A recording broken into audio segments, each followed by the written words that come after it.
cả in nẻ rồi là mới ăn nẻ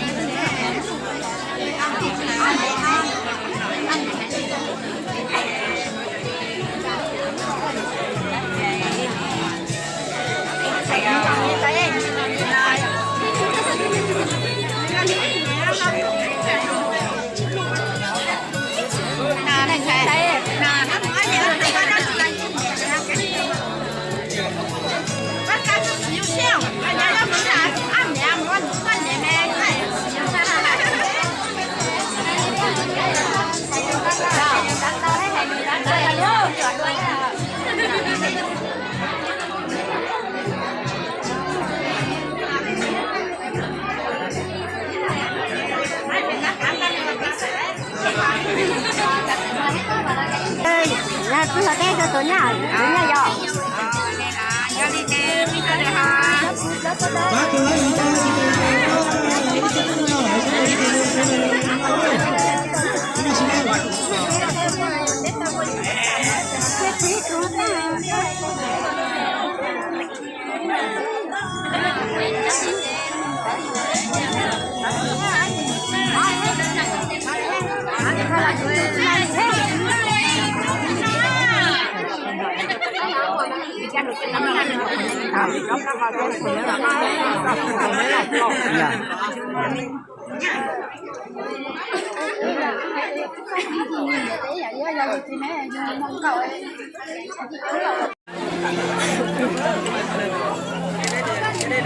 Thầy mày á?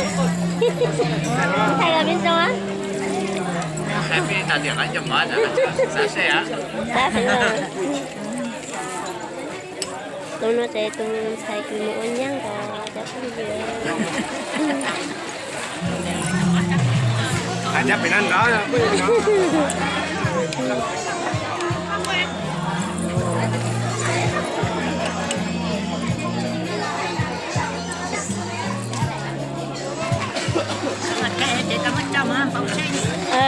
Trong nó thì sẽ là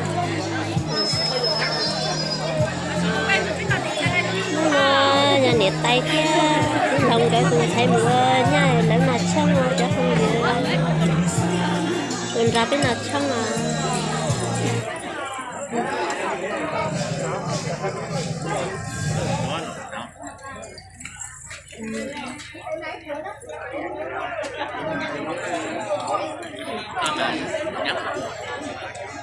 Ráng được gì nữa là cho mình sẽ chơi giá trị nữa ha.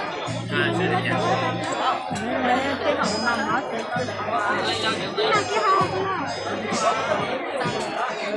Đúng rồi, nhà bên nằm ở đây cơ.